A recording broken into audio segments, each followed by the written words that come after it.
Good morning, જય શ્રી કૃષ્ણ. તો કેમ છો આપ સૌ?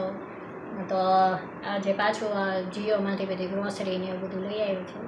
તો તમને દેખાડી દઉં શું શું લાવ્યું, એટલે એક એક કરીને તમને દેખાડું. તો ચાલો શરૂ કરીએ. તો સૌથી પહેલાં આ ડેલી ગુડની મગની દાળ છે. તો આ કિલોનું પેકેટ છે. તો અમે અમારા ઘરમાં છે ને મગની દાળ વધારે વપરાય છે, અમે તુવેર દાળ ઓછી ખાઈએ છીએ. એટલે આનું કિલોનું પેકેટ. અને હજી હમણાં તે એક કિલો પહેલાં મગાવી હતી, તો એટલે લગભગ 2 કિલો જેટલી આ દાળ અમારે વપરાય.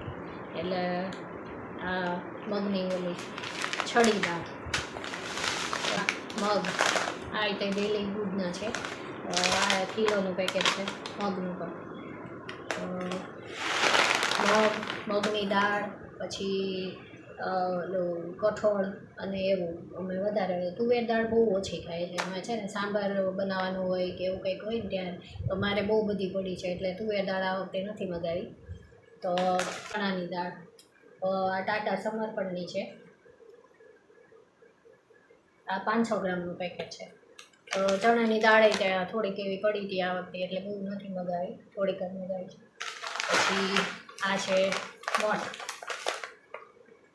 ચણા મઠને એ કરીએ ને આપણે એ સાથે હોય ને, તો આ મઠ અમે એમને ત્યાં કઠોળમાં ખાલી શાકની જેમ અમે કરીએ ને, તો એમ અમને બહુ ભાવે છે. તો અત્યારે ઉનાળો છે ને, તો આ બહુ સરસ શાક કે એવું ન હોય ને, તો એવી રીતે હું કરી નાખું. આમ લિક્વિડ જેવું મગ આપણે જે રીતે કરીએ ને એવી જ રીતે મઠને પણ આમ સાદા કરું, પછી મસાલાવાળા કરું, એવી રીતે અલગ અલગ રીતે કરું. તો મઠ એમને બહુ ભાવે. તો આ મઠનું 500 ગ્રામનું.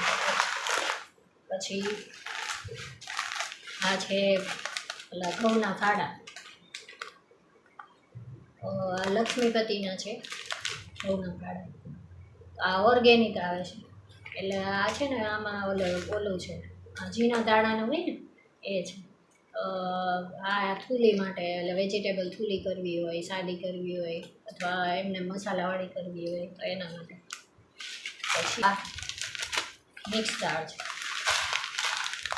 મિક્સ દાળ આ 500 ગ્રામનું પેકેટ છે. તો થોડીક પડી હતી મારે.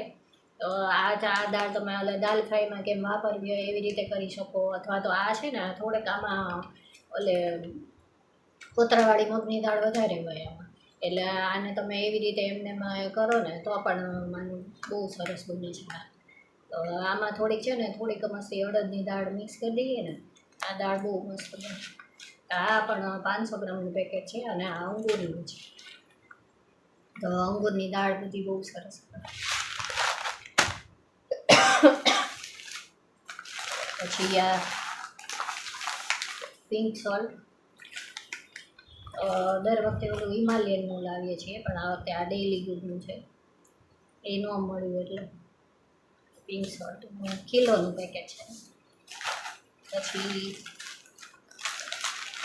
આ ચા, તો આ ટાટા ટી અગ્નિનું છે.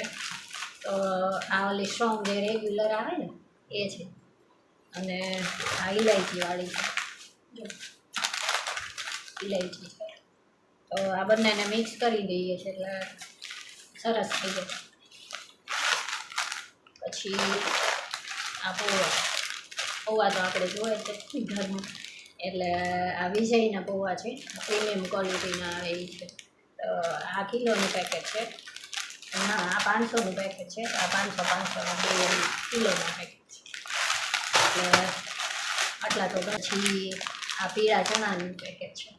તો આ ચણા રીતે આપણે એમને કરવાય, આપણે ઘૂગનીને રીતે એવી રીતે કરીએ ને એવી રીતે કરાય.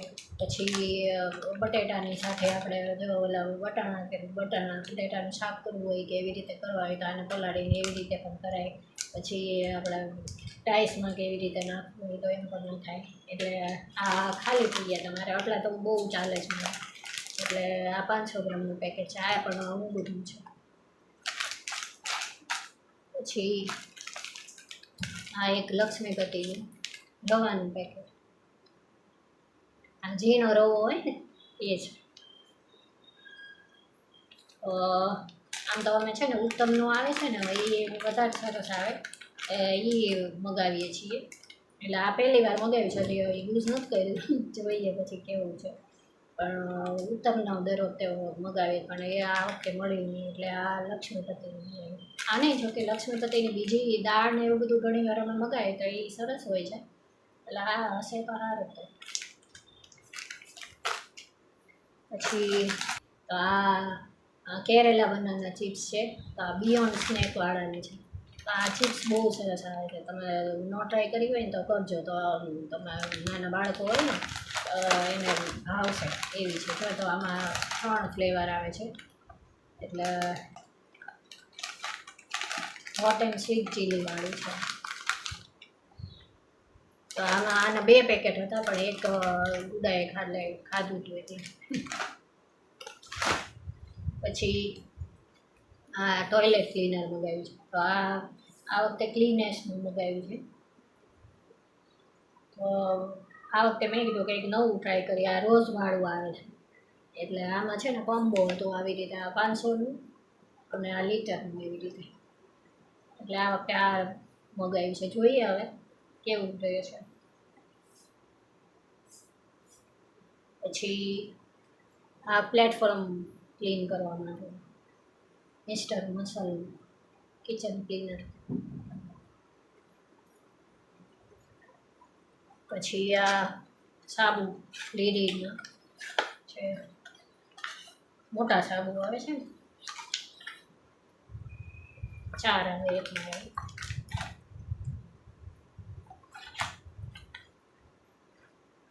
અને આ એક સનસ્ક્રીન મગાવ્યું, મારે ખાલી થઈ ગયું હતું એટલે. આ લેક્ટોકેલામાઇનનું છે, વિટામિન સી વાળું, SPF 50. તો બસ આટલી વસ્તુ છે. તમને કેવું લાગ્યું મને જરૂરથી કહેજો, અને જો પસંદ આવે તો એક લાઈક આપો. શું બનાવ્યું છે? અચ્છા, બીજું શું બનાવ્યું છે? દાળ કરવાની અને કોબીનું શાક કરી. એટલે શાક બાબા ટિફિનમાં એ લઈ ગયા, કોબીનું શાક ને રોટલી લઈ ગયા છે. અહીંયા રોટલી થઈ ગઈ છે. હવે દાળ કર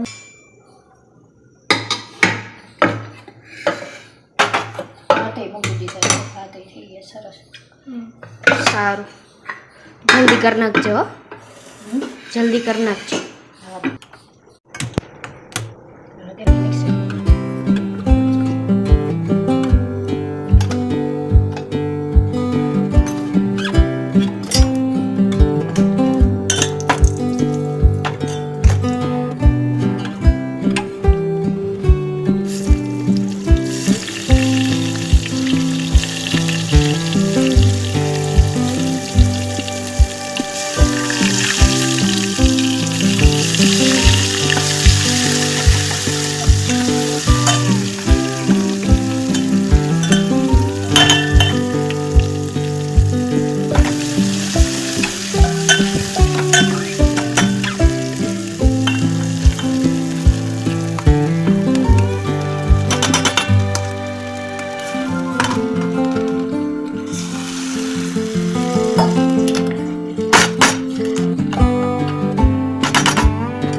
અત્યારે વાગી ગયા છે સાંજના 6:30 થવા 7 વાગવા આવ્યા છે. અને બસ હવે થોડુંક હવે ચા પાણીને એવું બધું પી લીધું થોડું ઘણું.